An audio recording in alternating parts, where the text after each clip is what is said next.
महाराष्ट्र लाईव्हच्या सुरुवातीला एक महत्त्वाची बातमी आपण पाहणार आहोत। भाजपनं आता जिल्हानिहाय संपर्क मंत्र्यांची घोषणा केलेली आहे। पालकमंत्री नसलेल्या जिल्ह्यांमध्ये आता भाजपनं संपर्क मंत्र्यांची नेमणूक केलेली आहे। 17 संपर्क मंत्र्यांची यादी भाजपनं आता जाहीर केलेली आहे। ज्या ज्या जिल्ह्यांमध्ये भाजपचे मंत्री हे पालकमंत्री नाहीत अशा जिल्ह्यांमध्ये भाजपनं आता आपले संपर्क मंत्री नेमणार असल्याचं जाहीर केलेलं आहे। कोणकोणते हे मंत्री आहेत जे आता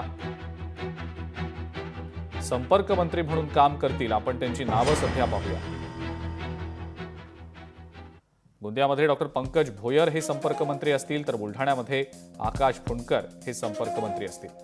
यवतमाळमध्ये अशोक उईके, वाशिममध्ये राधाकृष्ण विखे पाटील, छत्रपती संभाजीनगरमध्ये अतुल सावे, बीडमध्ये पंकजा मुंडे, धाराशिवमध्ये जयकुमार गोरे, हिंगोलीमध्ये मेघना बोर्डीकर, जळगावात गिरीश महाजन, नंदुरबारमध्ये जयकुमार रावल, मुंबई शहरात मंगलप्रभात लोढा, ठाण्यामध्ये गणेश नाईक, रायगडमध्ये आशिष शेलार, रत्नागिरीमध्ये नितेश राणे, साताऱ्यात शिवेंद्रराजे भोसले, कोल्हापूरमध्ये माधुरी मिसाळ आणि पुण्यामध्ये चंद्रकांत पाटील हे भाजपचे मंत्री आता संपर्क मंत्री म्हणून काम करतील। चेतन ननावरे आपले प्रतिनिधी या संदर्भातली अधिक माहिती आपल्याला देत आहेत। चेतन, भाजपनं आता जिल्हानिहाय संपर्क मंत्र्यांची नेमणूक करण्याचा निर्णय घेतलेला आहे, काय नेमकी या सगळ्याबद्दलची माहिती? निश्चित अजिंक्य, ज्या प्रकारे काल भाजपच्या सदस्य नोंदणीची कार्यशाळा पार पडलेली होती आणि त्यामध्ये मुख्यमंत्री देवेंद्र फडणवीस यांनी स्पष्टपणे सांगितलं होतं की भाजप आता महाराष्ट्राचा देशातच नव्हे तर जगातील नंबर 1 चा पक्ष झालेला आहे आणि महाराष्ट्रामध्ये यादी 1 कोटी सदस्यांची त्यांनी एकंदरीत रेकॉर्ड केला होता, तो आता 1.5 कोटीपर्यंत घेऊन जायचा आहे। अर्थातच स्थानिक स्वराज्य संस्थांच्या निवडणुकीमध्ये भाजपला पहिल्या क्रमांकावर घेऊन जायचं असेल तर प्रत्येक जिल्ह्यामध्ये आणि प्रत्येक महानगरपालिका क्षेत्रामध्ये आपली ताकद वाढवण्याची गरज आहे आणि म्हणूनच 19 मंत्रीचा पक्ष असलेल्या भाजपकडून आता उरलेल्या 17 जिल्ह्यांमध्ये संपर्क मंत्री म्हणून संबंधित मंत्र्यांमध्ये जबाबदारी देण्यात आलेली आहे।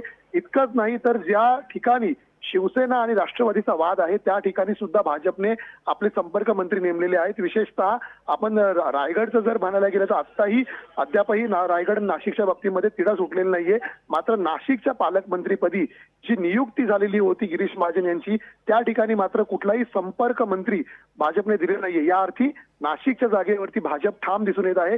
या उलट ज्या गिरीश महाजनांकडे त्याची पालकमंत्रीपदाची जबाबदारी जाणार होती त्यांना आता जळगावचं संपर्क मंत्री पदही देण्यात आलेलं आहे। त्यामुळे एकीकडे ठाण्यासारख्या बालेकिल्ल्यामध्ये गणेश नाईक आणि एकनाथ शिंदे यांचे वाद उघडपणे दिसून येत असताना ठाण्याच्या पालकमंत्री पद जरी भाजपला मिळालं नसलं तरी संपर्क मंत्री म्हणून गणेश नाईक यांची नियुक्ती केलेली आहे। त्यामुळे आगामी काळामध्ये शिवसेना आणि भाजप वाद आपल्याला ठाण्यामध्ये सुद्धा पाहायला मिळू शकतो।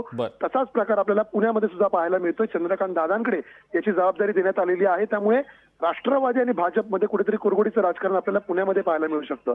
एकंदरीत राज्यामध्ये भाजप आपली पकड मजबूत करत असताना कुठेतरी पुन्हा एकदा आता महायुतीमध्ये खटके उडण्याची शक्यताही यामुळे वर्तवली जाते। अजिंक्य, ठीक आहे चेतन, धन्यवाद सविस्तर माहिती दिली त्याबद्दल। लोकशाही मराठी ऐका, पहा, जागरूक रहा।